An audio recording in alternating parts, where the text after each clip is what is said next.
In 1 week, the contract between 340,000 unionized UPS workers and one of the largest package delivery companies in the world expires. Workers have overwhelmingly authorized a strike and say they're ready to walk if their union, the Teamsters and UPS, can't reach a deal. The labor dispute could lead to the largest strike in U.S. history against a single employer and cause massive economic disruption in the shipping industry and beyond. Stephanie Tsai is back with a report from Los Angeles on how the battle lines are being drawn. Are we ready to fight? Yeah! Are we ready to fight? Yeah! At an early morning rally outside a UPS facility, the leader of the Teamsters, Sean O'Brien, didn't pull any punches in the City of Angels. We are going to be the example on how it is to fight and take on a schoolyard bully.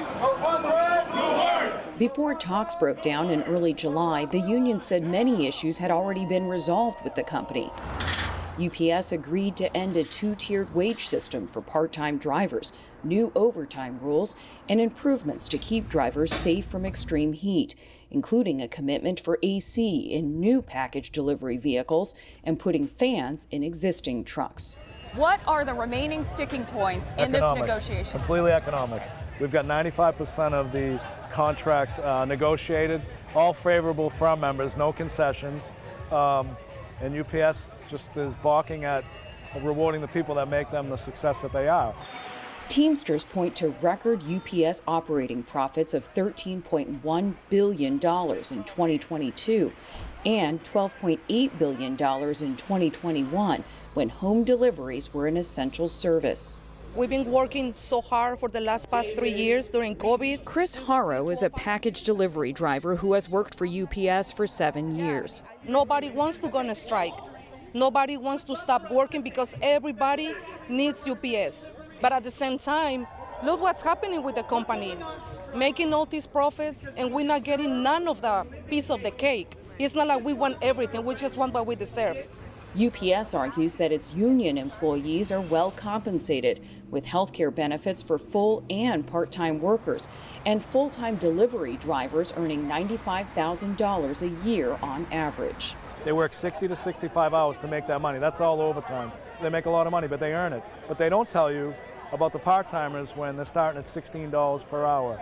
More than half of UPS's unionized workforce is part-time, including package handlers and sorters in the warehouses. While UPS says it presented the union with a historic economic proposal, union leaders say wages for part-timers are too low given the hardships of the job. Glennis Sims is a part-time driver. I think everybody should get a fair chance to reach top pay and get paid across the board equally, so if we have to stand up together, then I'm with that. Teamsters have been holding rallies like this around the country and also performing practice pickets. They insist they will not negotiate beyond the July 31st deadline. A spokesperson for UPS declined an interview request from the NewsHour, but in a statement said, "We need to work quickly to finalize a fair deal that provides certainty for our customers, our employees, and businesses across the country. We started these negotiations prepared to increase the already industry-leading pay and benefits we provide our full and part-time union employees, and are committed to reaching an agreement that will do just that." The last time UPS workers went on strike in 1997, the 15-day action cost the company $850 million. Today, UPS handles about a quarter of all parcel deliveries in the U.S., and a 10-day strike could cost the economy more than $7 billion, according to one estimate. A strike would also affect millions of customers, like small business owner Alex Detman.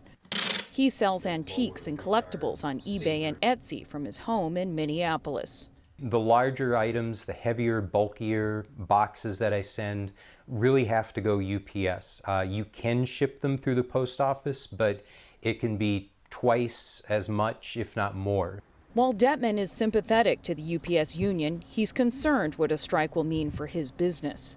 I think people will worry about all of the carriers, when is my item going to arrive? Is it going to get lost somewhere? And they'll just say, forget it. That means, maybe a bad August for me and lots of other Etsy sellers. Supply chain experts say UPS risks losing market share to its competitors. In advance of the strike, FedEx is encouraging UPS customers to switch. And the U.S. Postal Service says it has the capacity to handle what is given to it.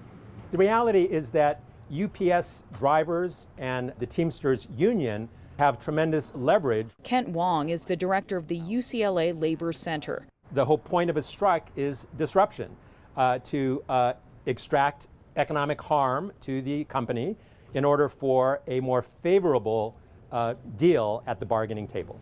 Wong points out that public support for unions is higher than it's been in decades, and strike strategies have worked recently, including for graduate student workers and LA school employees.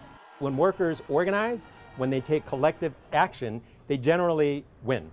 Organizers are betting the momentum continues. On social media, the bold union actions, from Hollywood to hotels, are hashtagged Hot Labor Summer. And unions are showing solidarity. At the rally in LA, there were more screenwriters than UPS workers.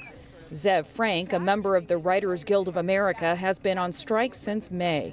The same kinds of grievances that actors have, that writers have, that Teamsters in Hollywood have, that Teamsters in UPS have. There's a common through line. There's been a massive transfer of wealth upwards in this country, and the only way we're going to put an end to it is by organizing and coming out for one another in these displays of solidarity. Given the stakes of a possible strike, hundreds of business groups have urged the Biden administration to intervene, as it did recently to avert a rail strike. Union Chief Sean O'Brien firmly rejects the suggestion. We'll settle our problem one way or the other. We're trying to be diplomatic, we're trying to be reasonable, but sometimes people don't want to listen. In front of the crowd, the tone is far from diplomatic. If you want to fight, put your helmets on and buckle your chin straps. It's a full contact sport. At least some of the UPS workers sounded less combative. Don't take me wrong, this is a great company. We get paid really well, we get really, really good benefits, everything. I love the company, but we deserve more for the hard work we've been doing for a long time. With 1 week until the deadline, negotiations between Teamsters and UPS are resuming tomorrow. A sign a deal may still be reached. For the PBS NewsHour, I'm Stephanie Tsai in Los Angeles.